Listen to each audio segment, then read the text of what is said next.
Hello students, hello friends, once again is Andre Jime, Learning at Ease. I welcome you to today's session. I thank you for following me. I thank you for being in class always. I thank you for sharing, always being on and being in class. So we are still on map work, map reading and interpretation. Today we are going to look at gradient. Gradient. Gradient refers to, it's the same as slope. Gradient is the same as slope. And the slope is the steepness or gentleness of a given area. Steepness or gentleness of a given area. Steepness or gentleness of a given area. So we are looking at the steepness or gentleness of a given area. So on a map, gradient is got by getting vertical interval over horizontal distance or vertical distance over horizontal distance. So if you're asked to find the gradient of a given area, that is the steepness or gentleness of a given area, we have steps we follow. The first step is identify the 2 points. Identify the 2 points. So now our 2 points, we want to find the gradient between these. So for we to get the gradient, we have these contours. These are contours. Contours, those are imaginary lines that are drawn on a map to join places of the same height above sea level. In other words, where you see a contour, that is an indication of relief of a given area. So now here, we are having our area here, and this is relief. So we have a contour here which is 1,400 meters above sea level, and we have a contour which is 1,600 meters above sea level. So we have identified our points. Our points are O and P. So we mark them. Supposing on the map extract they are not given, they can give you a map extract. They tell you find the they can tell you, for example, this is a topographical map. They can tell you to find the gradient between points at grid reference. They can give you 2 grid reference points. Maybe the gradient between a point at a grid reference, you can say 78, 3 and 82, 5. I can ask the gradient between those 2 points. So it is your obligation to find the points which the examiner is interested in. So after getting that, join the 2 points. Join the 2 points. Join O to P using a pencil line. You can use a pencil line and a ruler. You join the 2 points. Now after joining the 2 points, we measure the line, that is horizontal distance or horizontal equivalent. Horizontal equivalent. This is basically the distance between these 2 points from here up to here. And always the horizontal equivalent is converted into kilometers. Then after that, of course, you have to get the contour interval or vertical interval. Now, after getting that, then you can go to our formula. Our formula is gradient equals vertical interval over horizontal equivalent. Now, supposing our horizontal distance from O to P, when you walk on this surface, assuming we have measured, you get a ruler, you measure, and you get the map distance. So horizontal equivalent is going to be, assuming the area, the distance we have got, map distance, assuming these are 30 centimeters. So 30 centimeters, this is map distance. Map distance is 30 centimeters. So we have to convert this into actual ground distance. Actual ground distance.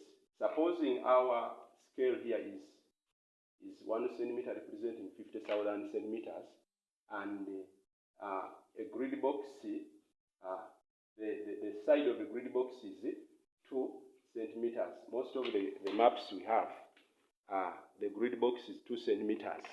So meaning I have to convert this into actual ground distance, whereby I have to first change from representative fraction scale, this one, 1 to 50,000, to statement scale, to statement. That what is the ground distance that is represented by a centimeter. Convert this. So here we know that 1 kilometer equals 100,000 centimeters. Convert. If 1 kilometer equals 100,000 centimeters, how about 50,000 centimeters? So you find that 50,000 centimeters, 1 centimeter is going to be representing a half a kilometer. So it is a matter of just converting these 50,000 centimeters into kilometer, you get a half a kilometer. So the statement scale is 1 centimeter representing half a kilometer.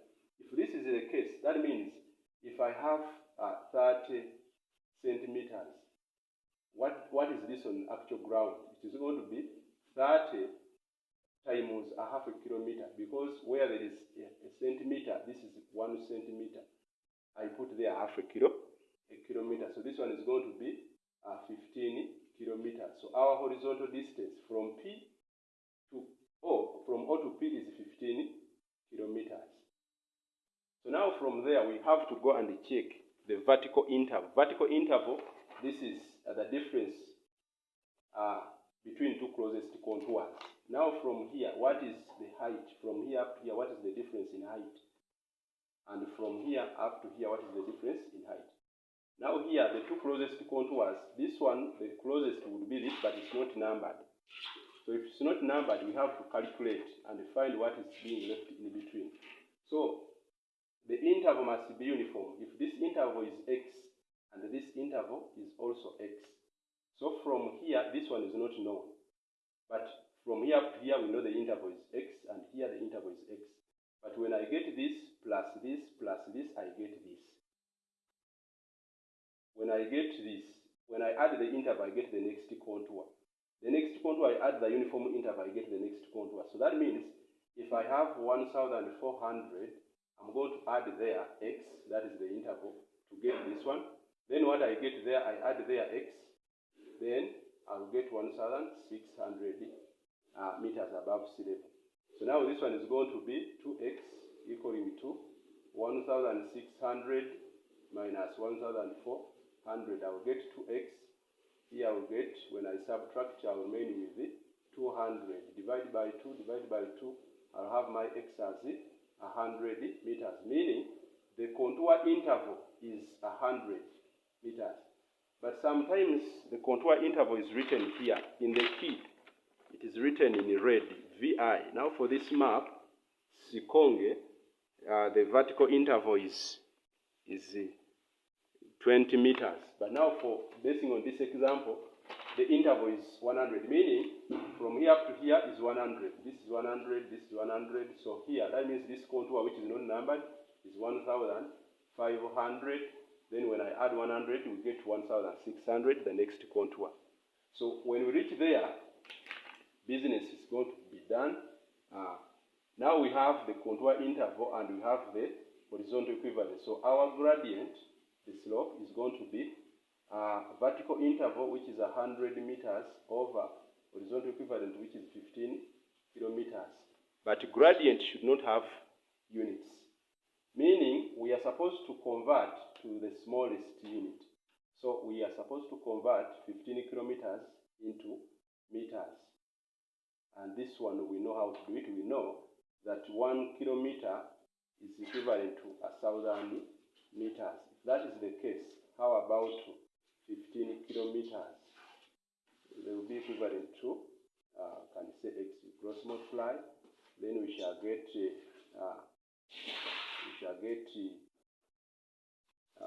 and this one we shall have 15,000. Here we have 100 meters over 15,000 meters. Over 15,000 meters. So the meter and the meter will disappear. this 0 and this one and this one. So we shall have 1 over 150. Our gradient is 1 over 150. So this one implies that our slope is 1 to 150. The implication is, because remember this was horizontal equivalent, this is vertical interval, meaning for every 150 meters I move along a given area, the slope increases by 1 unit or 1 meter. So whenever I move, for example, whenever I move 150 meters, I find that the area has increased by 1 meter. These are 150 meters. So when I make another 150, I find that again there is an increment of 1 meter. So this is slope. This is slope. This is the slope we are looking for. So the gradient, that is the steepness or gentleness of a given area. So as per this example, this is our gradient. That is our gradient. So sometimes they can give you a map extract whereby the contours which are numbered, they are not so close. So make sure you count one by one. You look for, if I find that this one is numbered, then I look for another one which is numbered, which is close. If I fail to find the two closest, not two which are near, two closest. Now, for example, the closest of this contour is this one. So if this one is not numbered, I should not just say this one minus this one. No, I should look for the two closest. If I fail, that means the two closest can be here. Now, for example, if this is 1,400 and this one is 1,300. Now these are two closest. I get this one minus this, I get 100. But now this one and this, these are not two closest. Yes, so that is how we get gradient. We have said it, gradient refers to the slope. Gradient is always not given with units. Many students make a mistake here.